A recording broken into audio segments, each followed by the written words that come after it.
Hi friends, welcome back to SRK Spices Vlogs. இன்னைக்கு என்ன video அப்படின்னா முட்டை உடைச்சு ஊற்றி எப்படி குழம்பு வைக்கலாம் அப்படிங்கிறத இந்த வீடியோவில் நான் உங்க கூட ஷேர் பண்ணியிருக்கேன். இது ரொம்ப ஈஸியாகவும் டேஸ்ட்டாகவும் இருக்கும். வாங்க வீடியோக்குள்ளே போய் நம்ம எப்படி முட்டை குழம்பு பண்ணுறது அப்படின்னு பார்க்கலாம்.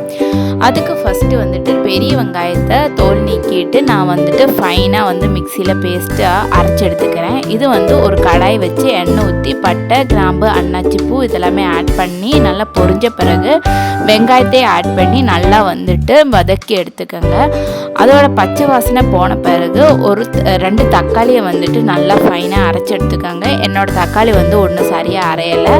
நான் அதை ஆட் பண்ணி நல்லா வதக்கி எடுத்துக்கிறேன். நல்லா வதங்கின பிறகு நம்ம இஞ்சி பூண்டு பேஸ்ட்டு ஆட் பண்ணிக்கலாம். இஞ்சி பூண்டு பேஸ்ட்டு ஆட் பண்ணி அதோட பச்சை வாசனை போகிற வரைக்கும் நல்லா வதக்கி எடுத்துக்கணும். அதுக்கப்புறம் நம்ம மசாலாஸ் ஆட் பண்ண ஆரம்பிச்சிடலாம். நான் தனி மிளகாத்தூள், மஞ்சத்தூள், குழம்பு மிளகாத்தூள் இது மட்டும்தான் ஆட் பண்ணியிருந்தேன். இதெல்லாமே ஆட் பண்ணிவிட்டு நல்லா வதக்கி விட்டுட்டு தேவையான அளவு தண்ணி உப்பு நம்ம ஆட் பண்ணிக்கலாம்.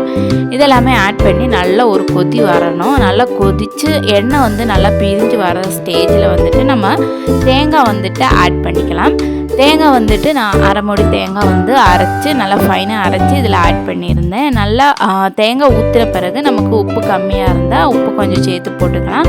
தண்ணி நல்லா ஆட் பண்ணிவிட்டு நல்லா கொதிக்க விடுங்க. நல்லா கொதி வந்த பிறகு நம்ம என்ன பண்ணணும் அப்படின்னா அந்த முட்டையை ஒரு பாத்திரத்தில் உடச்சி எடுத்துக்கணும். அந்த உடைச்ச முட்டையை பொறுமையாக ஆட் பண்ணணும். ரொம்ப வேகமாக ஆட் பண்ணிட்டோம் அப்படின்னா முட்டை கரெக்டான ஷேப்பில் நமக்கு கிடைக்காது. அதனால் பொறுமையாக ஆட் பண்ணுங்கள். முட்டை எல்லாம் எத்தனை முட்டை போடணும்னு நீங்கள் நினைக்கிறீங்களோ அத்தனை முட்டை நீங்கள் ஆட் பண்ணிவிட்டு கொஞ்சம் நேரம் வெயிட் பண்ணுங்கள். உடனே நம்ம கரண்டி வச்சு கிண்டுறது குழம்பு கலக்கி அந்த மாதிரி செய்யக்கூடாது. அப்படி செஞ்சிட்டோம் அப்படின்னா நம்ம முட்டை கரைஞ்சி போயிடும். ஒரு 10 மினிட்ஸ் வெயிட் பண்ணிவிட்டு அதுக்கப்புறம் பொறுமையாக ஒரு கரண்டி வச்சுட்டு நம்ம அந்த முட்டையை திருப்பி போடணும். திருப்பி போட்டால் மட்டும்தான் அதில் இருக்கிற மஞ்சக்கரு நல்லா வெந்திருக்கும்.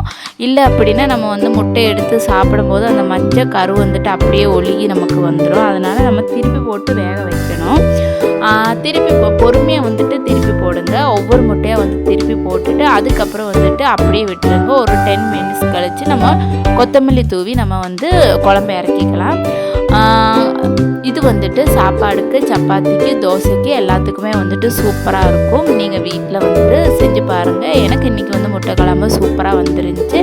என்னோடய வீடியோ உங்களுக்கு பிடிச்சிருந்த வீடியோவுக்கு கண்டிப்பாக லைக் பண்ணுங்கள். அதே மாதிரி என்னோடய சேனலை சப்ஸ்கிரைப் பண்ணி வச்சுக்கோங்க. இன்னொரு சூப்பரான ரெசிபி வீடியோவில் பார்க்கலாம்.